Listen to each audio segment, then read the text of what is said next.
Assalamu alaikum, dear students of my class 6th and respected viewers.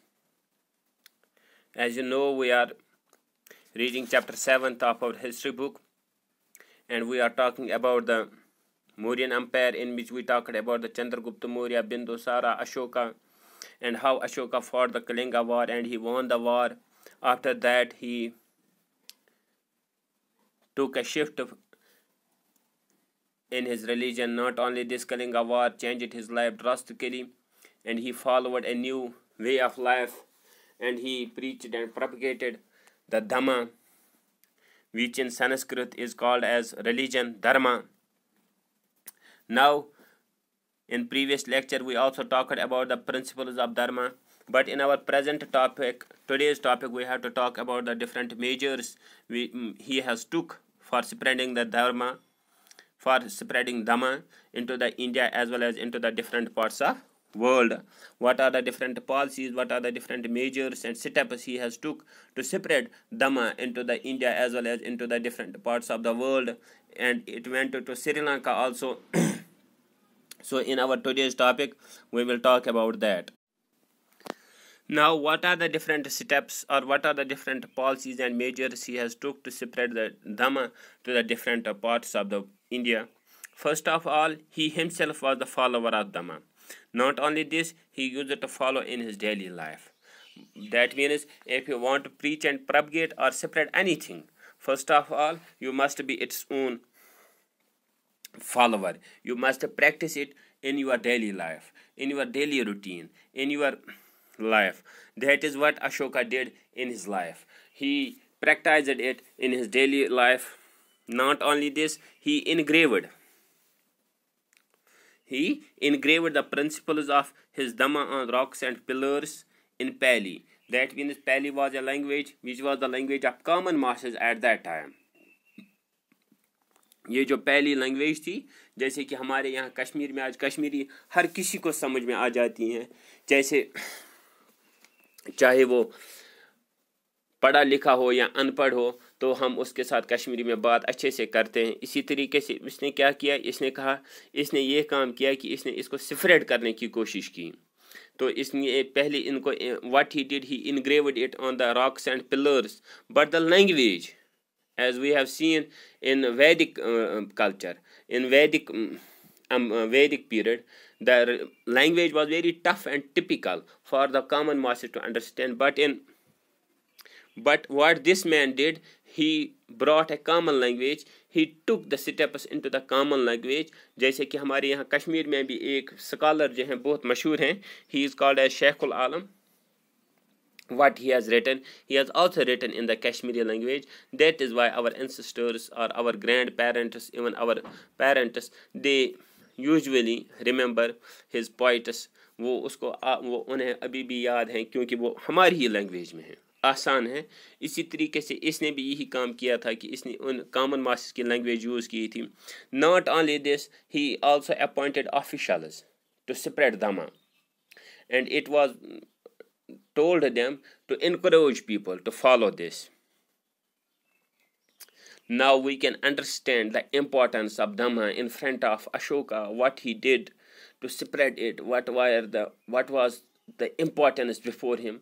It was very much important for him that he sent his own son and daughter to Sri Lanka. Now we can understand it very well that he took drastic steps, and it was very important for him. He gave it a lot of importance, and its importance can be known by this setup that he sent his own son and daughter to Sri Lanka to spread dhamma. That was all about the Ashoka and his dhamma. Now we have to talk about the Mauryan administration. Basically, the name of our chapter is Mauryan Empire, and in Mauryan Empire we talked about Ashoka, but our main focus and main topic is Mauryan Empire. In Mauryan Empire we have to talk about the Mauryan administration.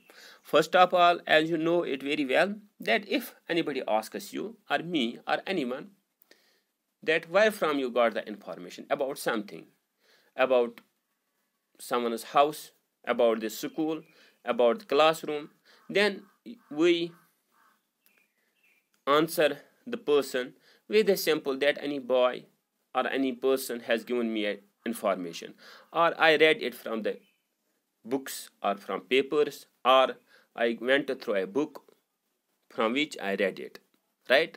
And in history, I told you earlier, there are two kinds of sources from which we get the information of the past, that is literal sources as well as architectural sources, right? And in our today we have to go through the literal sources. These are the books that are written first of all by one book by mega cities, that is Indica as well as Kautilya's Arthashastra. These two books give us a detailed account of Mauryan Empire. They tell us what kind of administration they have, how their government was decentralized, who was at the head, who was at the top, who was at the lower level, how they were governing their state. And these two books tell us about them. Not only these two books, but also the work done by the Ashoka, and as well as the different rocks and pillars, edicts of Ashoka. They also give us a detailed account of Mauryan administration. Now, the administration of Mauryan Empire that was divided in central government, then provincial governments, and provincial government itself was divided into different parts, which we will talk about later on. But when we are talking about the central government, very easy to understand.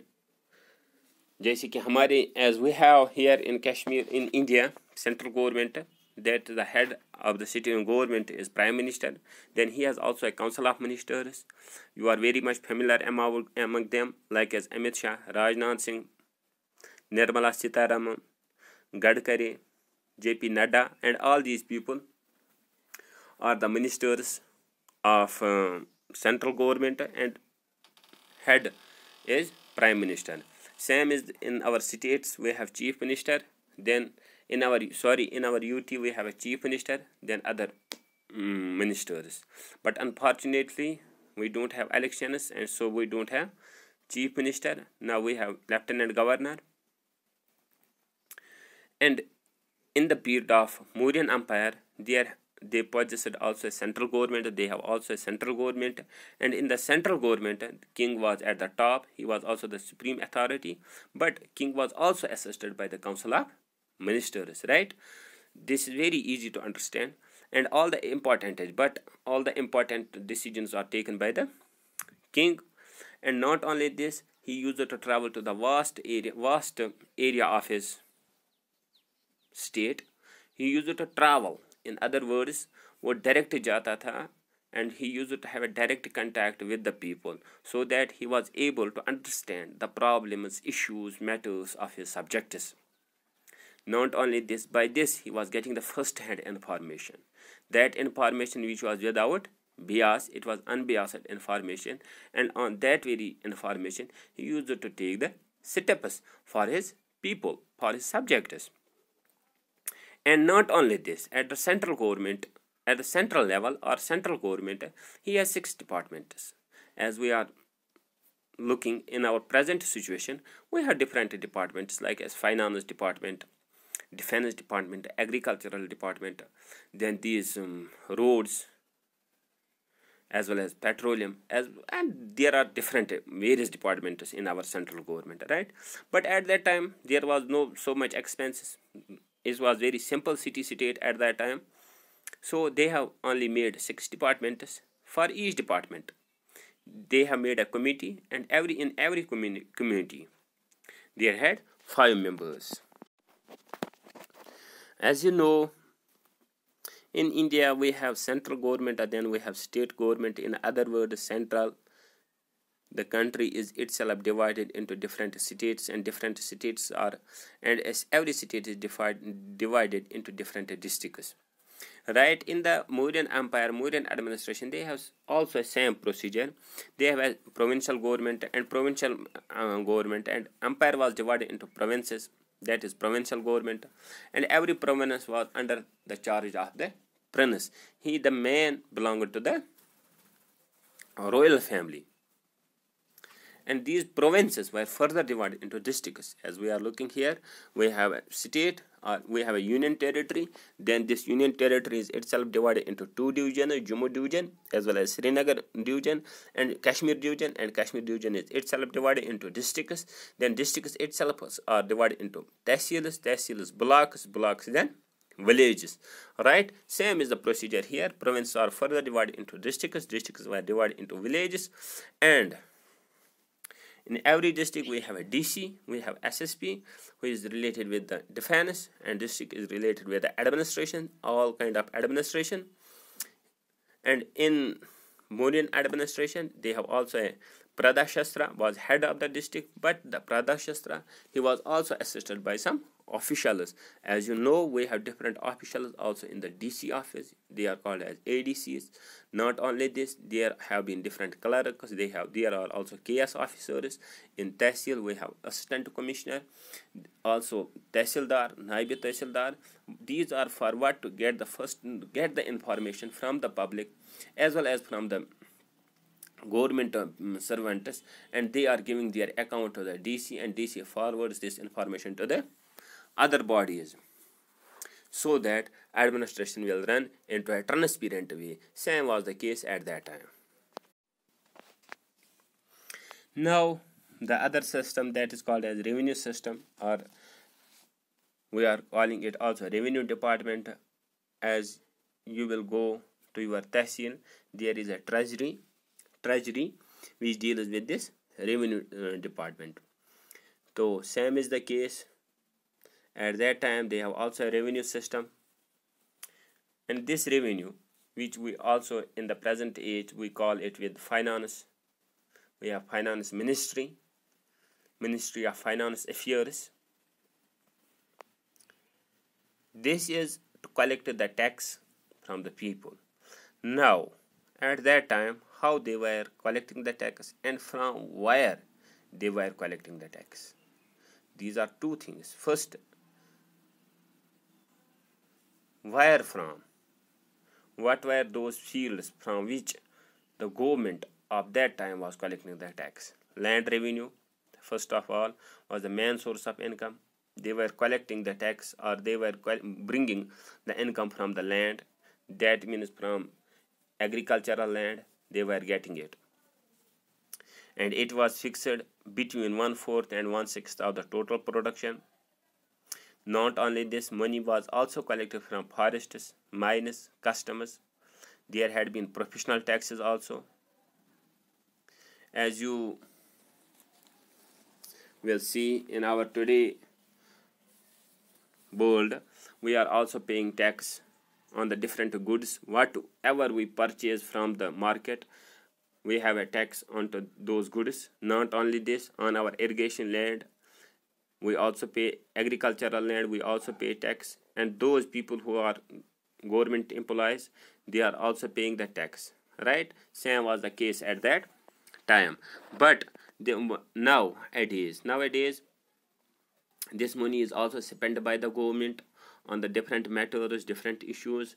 Same is the case there. They were spending this money on building and maintaining of roads, wells, rest houses, irrigation projects, as well as on the army. Whatever we are doing at this moment, they were doing also at that time, with little bit of difference, with